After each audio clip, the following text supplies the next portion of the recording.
Hola, qué gusto que nos acompañen una vez más. Duélale al que le duela. Sí, nos tomamos unos días después de tanto analizar y de tanto ver lo que había sucedido en la jornada del eliminatorio mundialista, también un poco, digamos, saturados de tanta confianza que estábamos sintiendo que parecía que de pronto nos estábamos desenfocando un poquitito.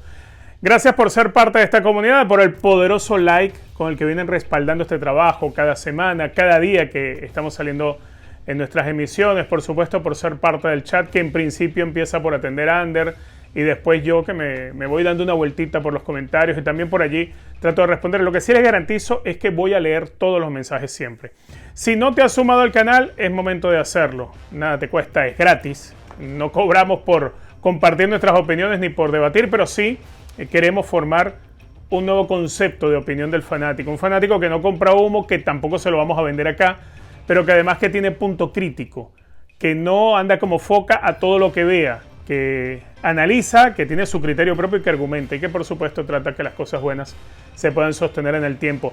Arrancamos así, esto es Duélale al que le duela. Un tema que todos caímos, yo creo que más que todo por la emoción del momento, porque es algo que tenemos décadas deseando y esperando, que es poder meternos en una Copa del Mundo. Y digamos que en algún momento todos empezamos a caer en eso.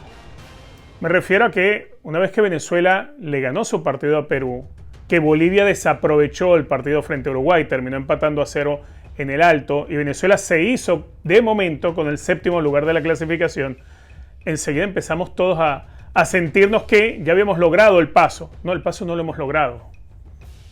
No podemos estar desde ya haciendo análisis de quién sería el rival de Venezuela en el repechaje.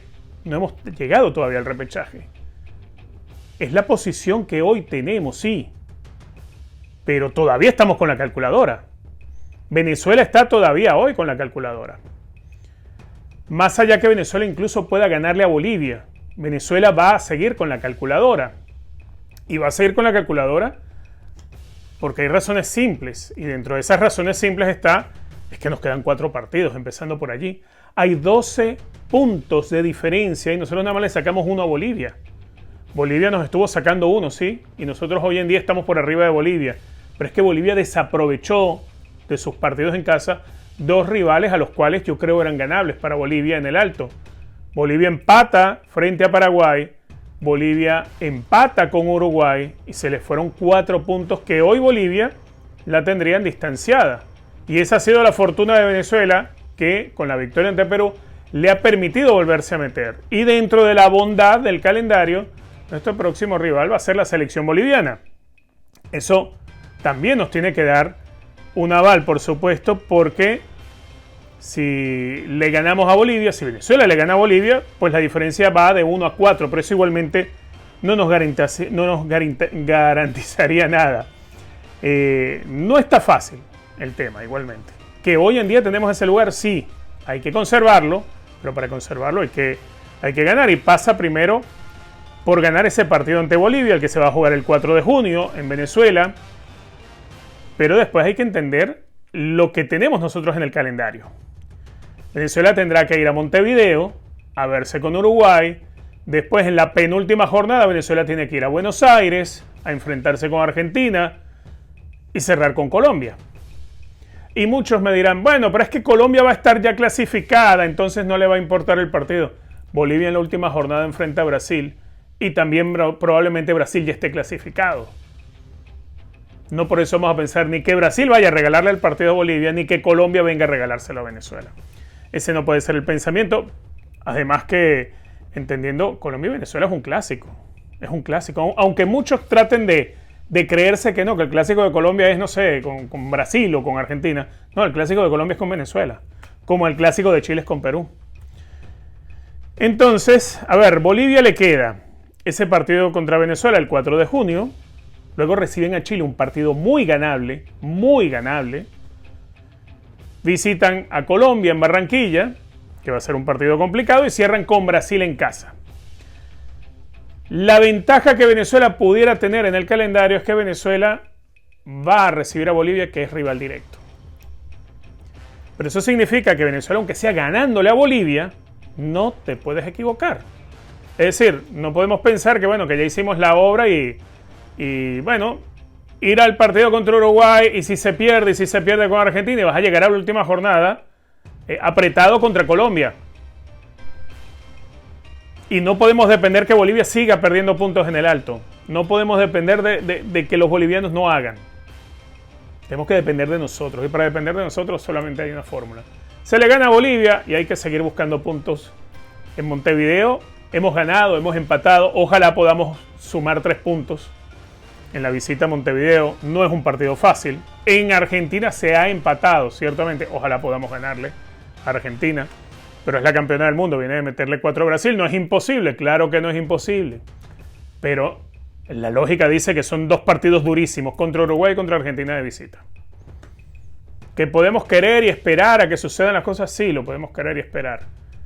Pero Venezuela tiene que entender que su clasificación pasa por derrotar a Bolivia, sacarle 4 puntos de diferencia, ver si puede sumar en Montevideo o en Buenos Aires y salir a derrotar a Colombia, a menos que ya lleguemos para esa última jornada con la matemática a nuestro favor, ya clasificados. Incluso a Venezuela le vale al final de toda la eliminatoria quedar igualado con Bolivia en puntos, por la diferencia de goles. Es muy difícil que la diferencia de goles de Venezuela con respecto a Bolivia se venga abajo. Muy difícil, hay mucha diferencia. Entonces, no pareciera ser ese un escenario que pudiera darse. Bolivia ahora nos tiene que superar en puntos. Si nosotros marcamos la diferencia de 4 puntos a falta de 3 jornadas, va a ser muy complicado para Bolivia, pero no imposible. Porque tiene 2 partidos en casa. Si uno contra Brasil, pero el otro es contra Chile, que es el último de la eliminatoria. Es el último de la eliminatoria, así que es un partido muy ganable para Bolivia. Entonces hagamos el ejercicio rápidamente. Si Venezuela le gana a Bolivia, se va a 4 puntos de diferencia. En el siguiente partido, Venezuela, supongamos que no es capaz de ganarle a Uruguay, que terminamos perdiendo el partido por un gol en el último minuto. No digo que vaya a pasar ni que yo quiera que pase, pero supongamos que sucede. Venezuela le habría ganado en los próximos 2 partidos 3 puntos de 6. 4 en diferencia porque los 3 fueron ante Bolivia. Si Bolivia le gana a Chile, se vuelve a colocar a 1. ¿Entienden a lo que me refiero? Y ya nos quedan todavía 6 puntos para tratar de liquidar. Donde nosotros el primer partido, el penúltimo, es en casa de Argentina, que es un partido perdible. Y Bolivia le toca una visita a Colombia, que también es muy perdible. Bolivia y Venezuela pueden llegar a la última jornada con 1 punto de diferencia para Venezuela. Y en ese caso, a la Vinotinto le convendría victoria brasileña o empate de Brasil. Y Venezuela, en el peor de los casos, ganarle a Colombia para asegurarlo. Esos partidos seguramente van a ser a la misma hora. Entonces, el escenario al que podemos llegar, más allá de ganarle a Bolivia, podemos llegar a encontrarnos en ese escenario, en la última jornada con 1 punto nada más de diferencia. Por eso es que les quiero decir, no nos volvamos locos a estar viendo, no, y el repechaje con el ranking FIFA, Venezuela y Jamaica están de primeros y los otros tienen que jugar una ronda entre ellos para después ir. No hablemos ahora de quiénes serán los rivales en el repechaje. Hablemos en dónde estamos. En dónde estamos es que tenemos que cuidar lo que tenemos. Donde estamos es que hay que ganarle a Bolivia, es que hay que tratar de sumar en Uruguay, hay que tratar de sumar en Argentina y hay que ganarle a Colombia. Ese es el escenario que nosotros tenemos. Ese es el escenario que nosotros tenemos. Venezuela puede manejar el destino, pero el hecho de que lo pueda manejar te exige más obligación, más responsabilidad. Bolivia no lo manejó bien, no tuvo la responsabilidad o la jerarquía para ganar 2 de sus partidos más fáciles, diría yo, en el alto contra Paraguay y contra Uruguay.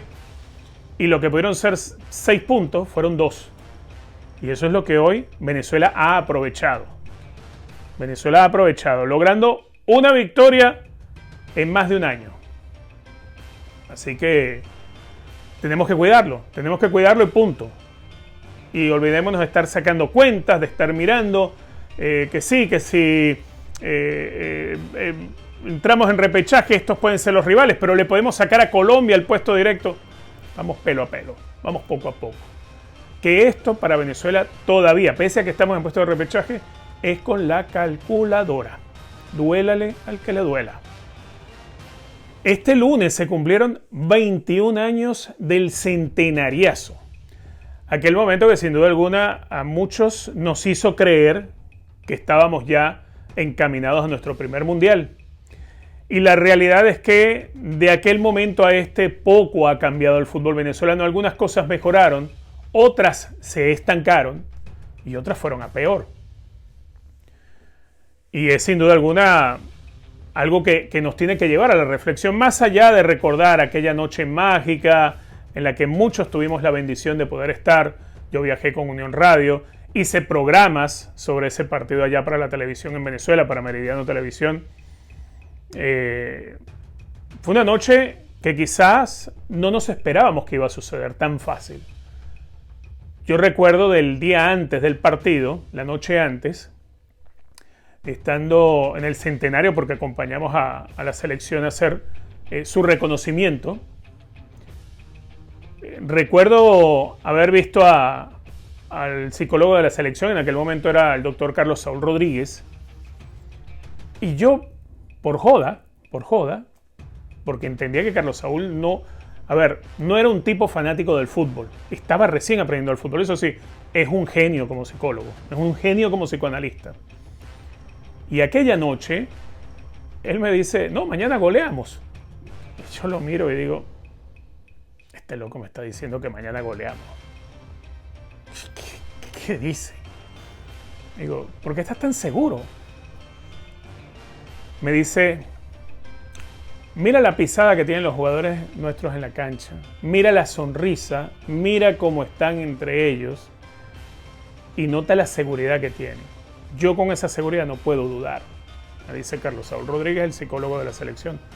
Y pensándolo bien, ver, por ejemplo, a Alejandro Sichero, con el Tetero Rey, con Angelucci, ver a Alejandro Moreno, a los que eran titulares y a los que no, Héctor González, Juan Arango, Gaby Urdaneta, había un ambiente que daba la sensación que los jugadores estaban seguros que iban a derrotar a Uruguay esa noche. Nosotros llegamos a Uruguay creo que 5 o 6 días antes del partido. Antes hacíamos así, viajábamos con la radio, estábamos varios días antes del partido haciendo cobertura. Y entonces yo, por ejemplo, había comprado una cámara, entonces yo me llevaba la cámara, la montaba en un trípode, le instalaba el micrófono y yo hacía de camarógrafo y reportero para Meridiano Televisión también en aquel momento, en esas coberturas de la eliminatoria.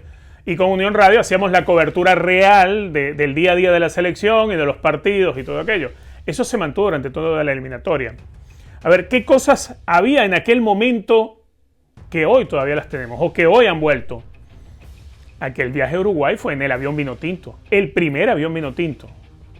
Recordemos que unos días antes del partido contra Perú, la misma línea aérea, Rutaca, había tenido un convenio con la Federación Venezolana de Fútbol y nos presentaron otro avión Vinotinto. Aquel de hace 21 años, obviamente si los comparamos uno con otro, el de hoy en día es mucho más moderno. Pero en aquel momento Venezuela era la primera selección que tenía su avión propio en la eliminatoria, obviamente tras un convenio. Brasil después tuvo su propio vuelo para la Copa del Mundo, pero ya viene para la Copa del Mundo, pero no durante la eliminatoria, no se acostumbraba. Entonces recuerdo que para ese partido se estrena el avión Vinotinto. Para ese partido, como Venezuela lo estrenó de local contra Perú. No sé si contra Perú o contra Ecuador, creo que contra Ecuador lo estrenó Venezuela ahora. En aquel viaje a Montevideo era el primero que hacíamos en el avión Vinotinto. Y le preguntaron a Carrasco, el técnico de la selección uruguaya, que había jugado en Venezuela con Marítimo, y le preguntaron qué opinaba que Venezuela venía con su avión, y él, en una respuesta tan arrogante, dice, esto fue en la televisión. La respuesta de él fue que bueno que se traen un avión, porque la cantidad de goles que se van a llevar, necesitan algo grande para llevárselos, y el avión es grande, decía Carrasco. Solamente unos días antes del partido. Cuando llegamos al hotel, después de uno de los entrenamientos, el día anterior al partido, en el lobby del hotel, y puesto muy a intención, ¿no?, estaba la primera página de un diario de Montevideo. Esa imagen está por todas partes, la de la mesa de futbolín, que tenía un solo equipo y estaba vestido de celeste, de azul. Y abajo la leyenda decía: Venezuela, no existís. Resulta que sí existimos, ¿no? Existimos tanto que Venezuela le clavó 3 esa noche. Ese viaje estuvo lleno de anécdotas, ¿no? Pero creo que la reflexión más importante es que tras aquel resultado, llegar a Maiquetía y ver cientos de personas esperando la salida de los jugadores de la selección, era una cosa hermosa, de verdad, de ver. En aquel momento sentimos que por haberle ganado a Uruguay de visita, con el baile que Venezuela le metió y con la goleada de 3-0, fanáticos, medios de comunicación, futbolistas, entrenadores, todos pensamos que sí, este va a ser nuestro mundial. Nosotros vamos a ir a la Copa del Mundo. Jurábamos que íbamos a estar en el mundial, estábamos seguros que íbamos a clasificar a la Copa del Mundo. Y después nos terminamos dando cuenta que no.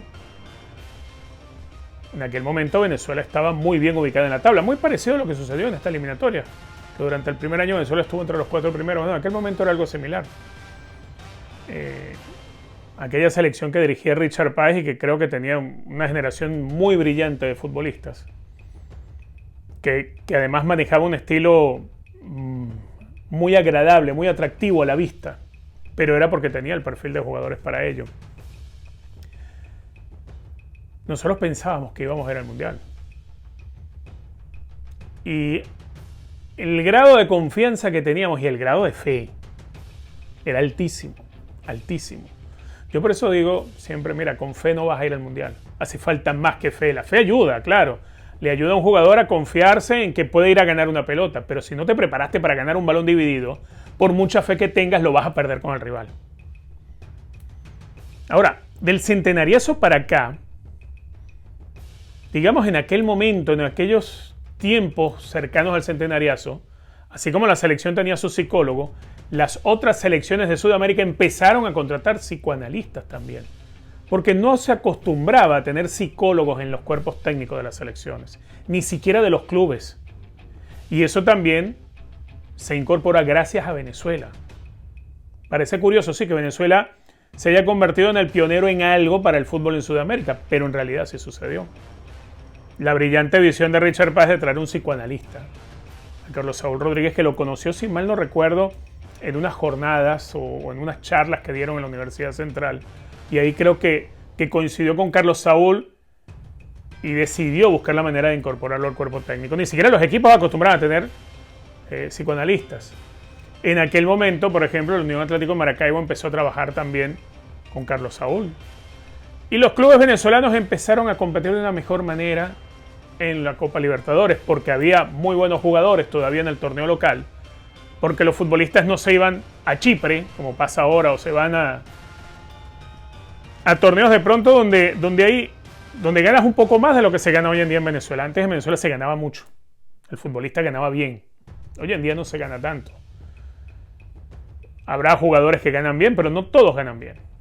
Antes había muy buenos salarios para el continente, para Sudamérica.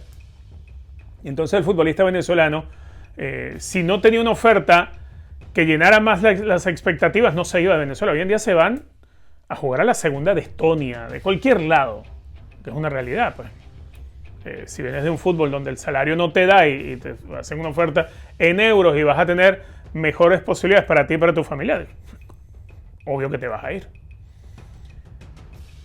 En aquel momento, por ejemplo, Caracas Fútbol Club, la Unión Atlético Maracaibo, Táchira, tenían jugadores que muchos de ellos estaban todavía en la selección nacional. El futbolista venezolano que había salido eran pocos los que estaban afuera. Eran pocos. O sea, no era fácil armar un 11 con jugadores que militan en el extranjero, como sucede hoy en día. Lo de hoy en día es consecuencia también de lo que pasó en aquella época. Se da el boom de los jugadores venezolanos saliendo, algunos abriendo muchas puertas, como el caso de Juan Arango. Creo que Arango abrió muchas puertas, como las abrió Giovanni Savarez en su momento. Muchos fueron abriendo puertas, pero otros no pudieron sostenerse jugando fuera de Venezuela. De aquel tiempo a bueno, hemos pasado por unos momentos dificilísimos a nivel de la federación. Recordemos que cuando estalla el FIFA Gate, estaba Rafael Esquivel, quien era presidente de la Federación Venezolana de Fútbol en Suiza, y es uno de los que cae detenidos en Suiza. Y después trasladado a los Estados Unidos. Y después empezó aquel periodo de tanta inestabilidad en la federación, tanta inestabilidad, porque por un momento era Laureano, después Jesús Berardinelli como presidente encargado, que en paz descanse Berardinelli, y después los problemas de las cuentas, que si las cuentas estaban bloqueadas porque estaban en medio de la investigación del FIFA Gate y todo aquello, y después la cercanía de la política en el fútbol, hasta que hoy en día, bueno, creo que hoy en día hay estabilidad en la federación. Eso le ha permitido por lo menos tener una tranquilidad para la ejecución de proyectos. Hoy en día hay un plan y bueno, el proyecto se puede cumplir. Como sucedía en la época de Esquivel, había estabilidad dentro de la federación. Es cierto, con las diferencias de este proceso con aquel.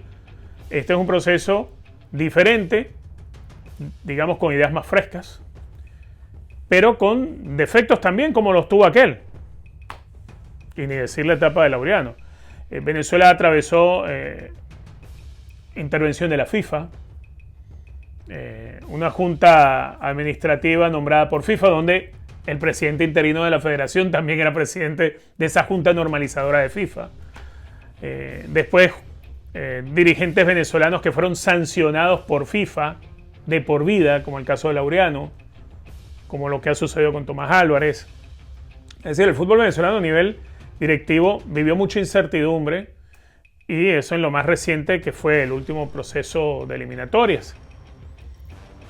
Un día estábamos hablando de Sampaoli y los asistentes de Sampaoli se estaban montando en un avión para ir a Venezuela a conocer el CENAR, y estando en el aeropuerto de Ezeiza en Argentina esperando abordar, se enteran que no va a ser Sampaoli, que se había presentado Laureano González a nombrar a Peseiro como técnico de Venezuela. A ese nivel estaba la inestabilidad dentro de la federación, porque una cosa buscaba el vicepresidente, que era presidente encargado, y otra buscaba el presidente en ejercicio, que era Laureano. O sea, era una locura lo que pasaba dentro de la federación. No digo que no pasen todavía cosas, porque todavía pasan, pero claro, las que pasaron en aquel momento son bloopers. De todos modos, las deudas para el fútbol venezolano siguen siendo las mismas. En este proceso, por ejemplo, bueno, está el tema y la ruptura con Pekerman, que estoy de acuerdo que se haya roto con Pekerman y su cuerpo técnico. Lo que no estoy de acuerdo es que se haya perdido una demanda con Pekerman por no haberle cancelado en los tiempos que se había acordado de pagarle su dinero, o lo que sucedió con Peseiro, que Peseiro nos dejó por mala paga. Esas cosas están mal. No digo que cuando Esquivel estuvieran al día con todo el mundo, ¿no? Pero no han cambiado demasiadas cosas. Es más, muchas se detuvieron, muchas descendieron en el fútbol venezolano. La Liga Fútbol hoy en día no tiene el nivel de competencia que tenía antes. Y eso es una realidad. ¿Por qué? Bueno, por la situación país, o como lo quieran ver, la situación económica. Si hoy en día para un futbolista se gana más jugando en cualquier otra parte que jugando en el torneo local, obviamente va a buscar salir. Si además esos equipos no pagan a tiempo y no le pagan nunca a algunos jugadores, pues pasan cosas como la que le sucedió a Trujillano, como la que le sucedió a Mineros, que afortunadamente ahora lo ha reflotado Bob Abreu.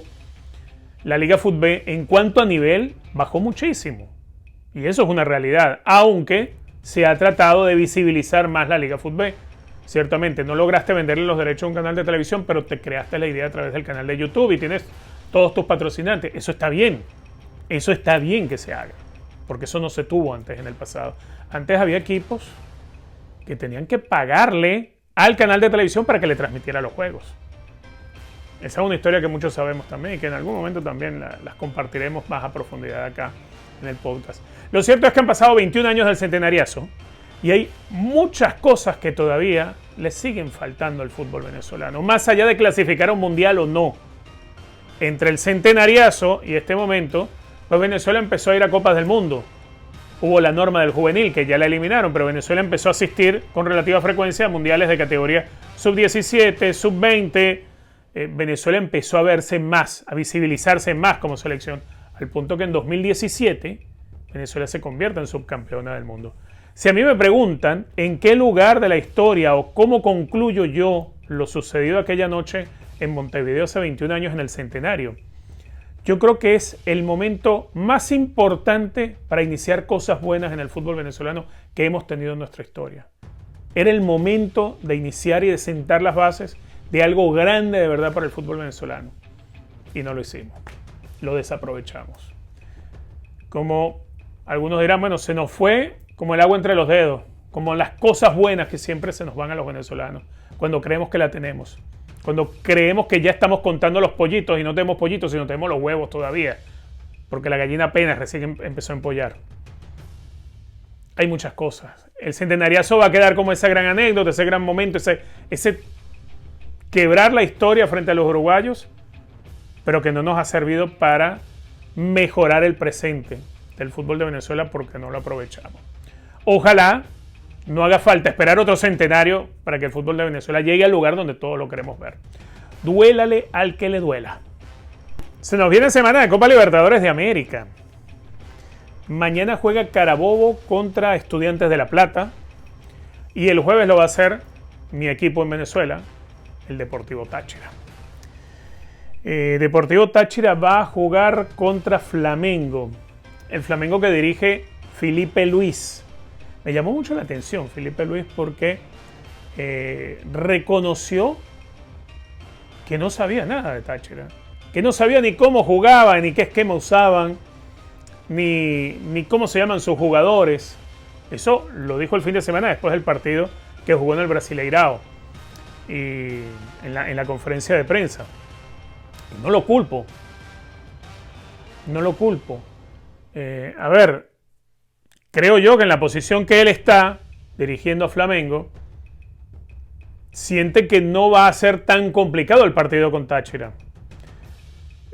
Alguna referencia de tener obviamente de la liga de Táchira, pero no lo ha preparado a profundidad el partido.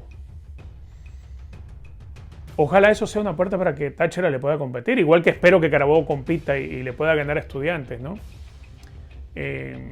Táchira a lo largo del tiempo en Copa Libertadores, por ejemplo, yo recuerdo aquella primera victoria con aquel zapatazo de Laureano González contra Internacional de Porto Alegre.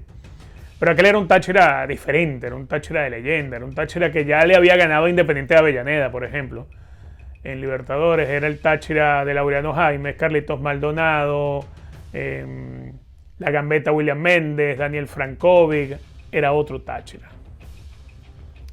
El de hoy es un Táchira bastante joven, con jugadores muy interesantes. Tampoco Flamengo es el Flamengo de otros tiempos, pero igualmente es un equipo duro, un equipo difícil. Y para que vean lo importante del técnico del Flamengo, y lo digo por las declaraciones que dio.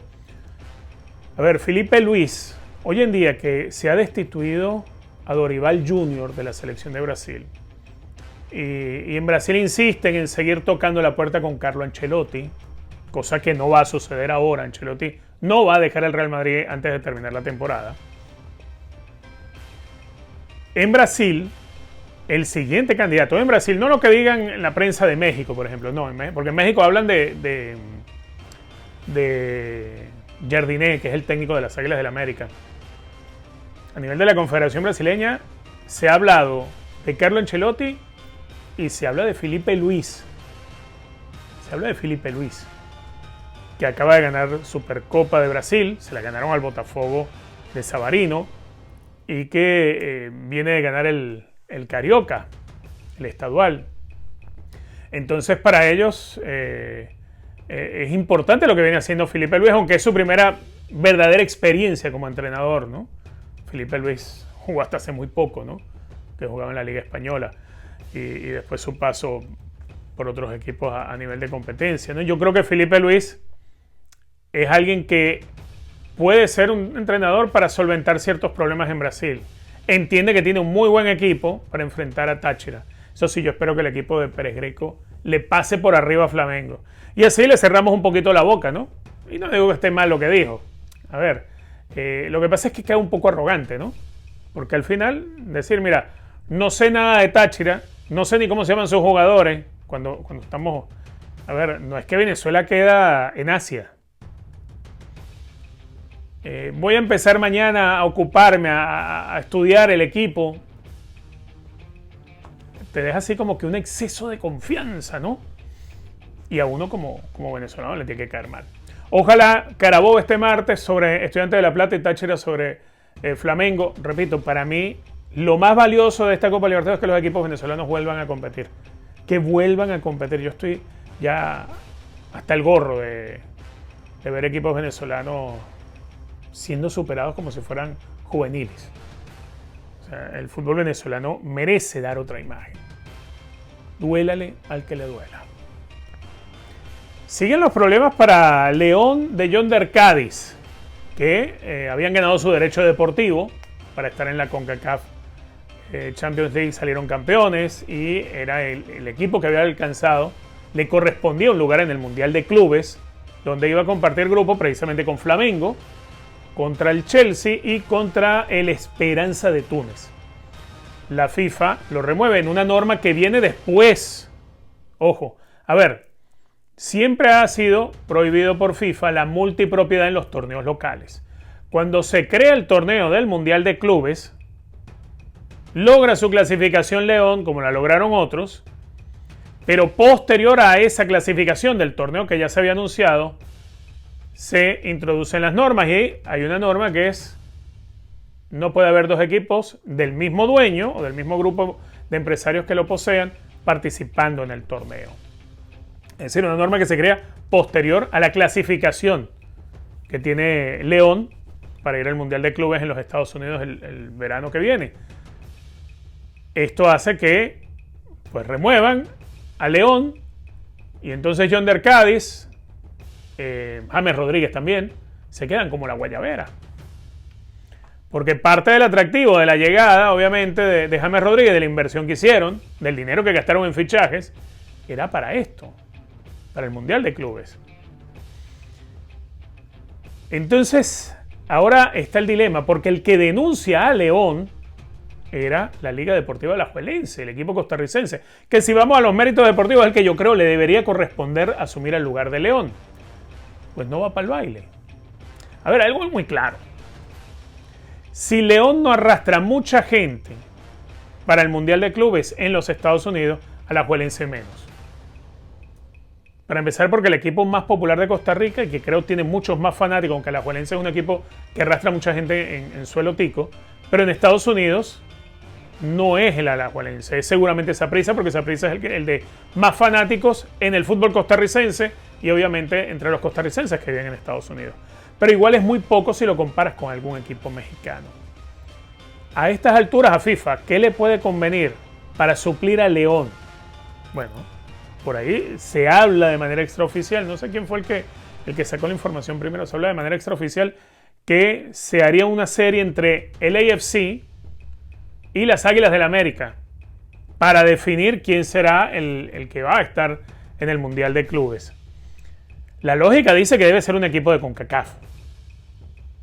Pero no me parece a mí, si no se habían ganado el derecho deportivo ni América ni el AFC, que sea uno de ellos el que participe, porque va a quedar, a ver, lo del Inter Miami, por ejemplo, a Inter Miami lo invitan, porque no tuvo ningún mérito para hacerlo, pero tiene sentido tener al Inter Miami. Bueno, porque tiene a Lionel Messi, no es el Inter Miami, es Lionel Messi, el que arrastra, el que lleva, el que su figura va a vender mucho. Si no estuviera Messi en Inter Miami, invitaban a cualquier otro de Estados Unidos y no al Inter. Eso es una realidad. Al no estar León, yo creo que la tendencia es a buscar a que sea América, porque América es el equipo mexicano con más fanáticos en Estados Unidos. En Estados Unidos hay muchos mexicanos. Entonces eso, a ver, a nivel de marketing le puede servir. El AFC, el equipo de Los Ángeles, donde juega David Martínez, es popular en Los Ángeles. No es popular en California. Es popular en Los Ángeles. Entonces tampoco creo que sea una solución el AFC. Ahora, alguien me comentaba hace unos días y me dice, ¿pero qué le impide a la FIFA que invites a otro que no sea de CONCACAF? ¿Cómo así? Se mira,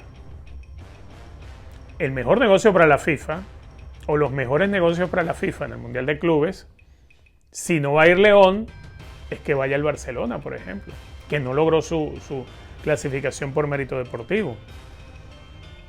Y a nivel de mercadeo es buenísimo.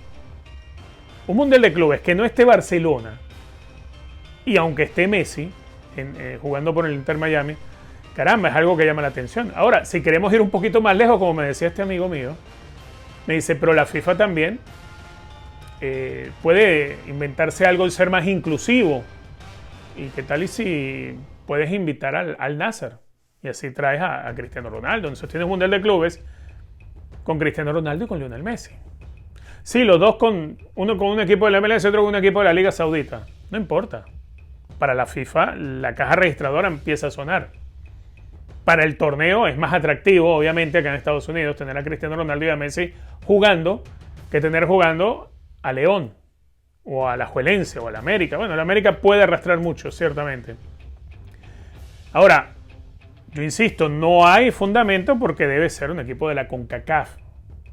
Pero si a Infantino le ha dado de pasar de un mundial de 48 a 64, que es lo que ya están vendiendo para el próximo mundial, si le han dado con facilidad la sede de una Copa del Mundo a Qatar y la otra a Arabia Saudita, o sea, yo creo que las decisiones en la forma que se toman en FIFA a nivel alto ejecutivo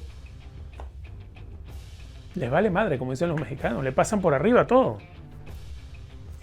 Y aunque yo creo que el derecho deportivo debe estar por encima de todo, y así como en la Champions participaron el RB Leipzig y el Salzburgo, que tienen el mismo dueño, en la UEFA se quedaron calladitos.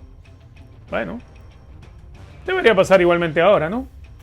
Además, la norma la acomodan después que ya se había logrado la clasificación de León para el torneo. Tal vez recule la FIFA y el TAS decida aceptar la apelación y darle el visto bueno para que León participe. Al final esto es deporte.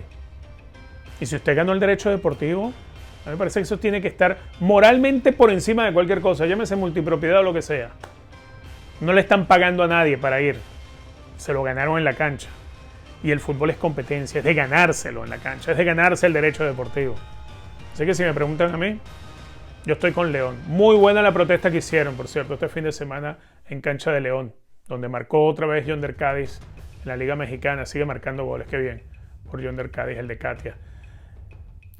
Hicieron su protesta previo al partido, tanto los jugadores como los fanáticos, con cánticos contra la FIFA, porque León ciertamente se ganó el derecho deportivo. Duélale al que le duela. Mundial Sub-17 en la mira de todos, porque en el sudamericano Venezuela en su estreno le había ganado la semana pasada a Bolivia. No jugaron este fin de semana porque a Venezuela le tocaba descanso.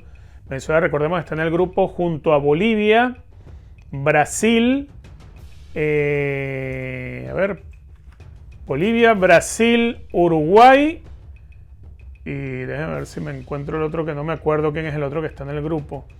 Bueno, lo cierto es que este sudamericano sub-17, antes del sudamericano, se jugaba en los dos grupos de 5, pasaban los tres primeros de cada grupo y hacían un hexagonal.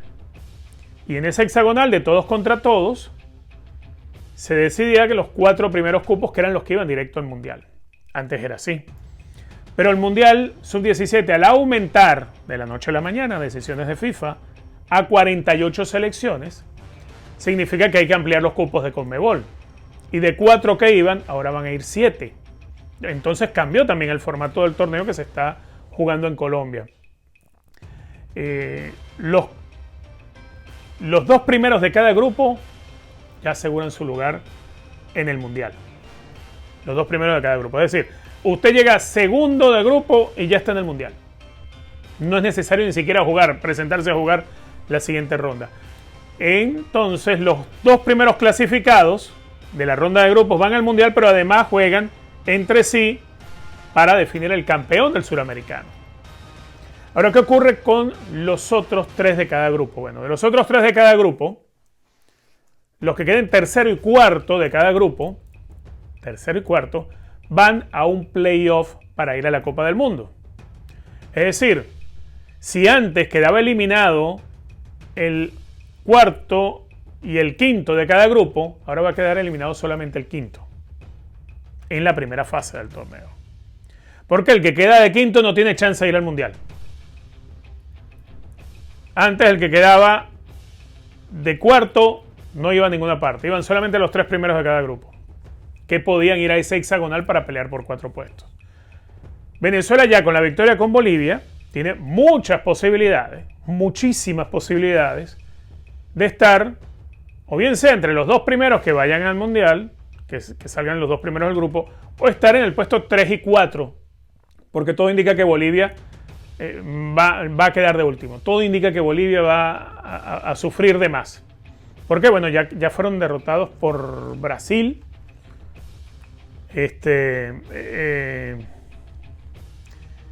Entonces eso indica que pues Venezuela tiene pinta de, si sigue este camino Bolivia, ya con esa victoria en la primera fecha, Venezuela descansó este fin de semana, les había dicho, ya con esa primera victoria Venezuela pudiera asegurarse estar en el playoff, que es la meta, ir al Mundial. En el playoff, si vemos cómo están los grupos ahorita, porque por uno está Colombia dominando, en el otro están, Ecuador está en el grupo de Venezuela, son Brasil, Uruguay, Bolivia, Ecuador y Venezuela, exacto. En el grupo de Venezuela están liderando Brasil y Ecuador. Supongamos que hoy terminó el sudamericano en su fase de grupo. Brasil y Ecuador van a semifinales ya a definir campeón con los dos primeros del otro grupo, el grupo de Argentina, Colombia. Tercero y cuarto entre Uruguay y Venezuela. Bolivia eliminada, entonces el 3 y 4 del grupo de Venezuela contra el 3 y 4 del otro grupo, que sería, Uruguay y Venezuela podrían hoy verse con Argentina y con Chile, porque Argentina y Chile son hoy en este momento puestos 3 y 4 del otro grupo. De esos 4 que van al playoff, juegan una ronda entre ellos, tal cual como el hexagonal, todos contra todos. El último se queda fuera, o sea que todavía de los 4 que van a jugar esa última ronda, lo que tienes es que no quedar de último. Entonces se puede ir al Mundial, a mí me parece una locura, pero bueno. Se puede ir al Mundial ganando un solo partido en la fase de grupos, porque yo imagino que Bolivia va a seguir perdiendo todos los partidos. Yo creo que Bolivia va a perder, ya perdió con Brasil también, yo creo que van a perder con Ecuador, van a perder con Uruguay, yo creo que Bolivia va a perder los 4 partidos. Y después en la otra ronda, te alcanzaría con que haya uno peor que tú. Ya con una victoria entre 4 es muy difícil que te superen. Así que bueno, por ahí Venezuela creo que ha dado el primer golpe dentro de una condición de competencia que ha cambiado. Ha cambiado precisamente para mejorarnos y para favorecernos. No está nada mal, no me voy a quejar de eso. La verdad no me voy a quejar de eso.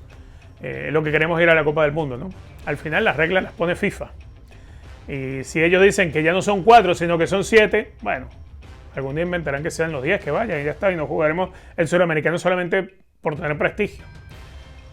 Esperemos que Venezuela supere esta ronda de grupos, que no se volteen los resultados. Todavía puede quedar fuera, no es que porque ganó va a asegurarse ya estar en los playoffs. Venezuela le vendría bien ganar otro partidito más o empatar un par de partidos para asegurarse el playoff, porque lo que tiene es que quedar cuarto mínimo, cuarto de 5 en su fase de grupo, y ya derrotó a Bolivia. Y después, en esa ronda de playoff de todos contra todos, necesita quedar mínimo tercero entre 4. Entonces estaremos llegando a otra Copa del Mundo en la categoría sub-17. Duélale al que le duela. Muchísimas gracias, como siempre, por hacer que este programa siga creciendo, por sumarse cada día más a la comunidad, por el respaldo siempre del poderoso like. Lo digo al comienzo y lo digo al final del programa.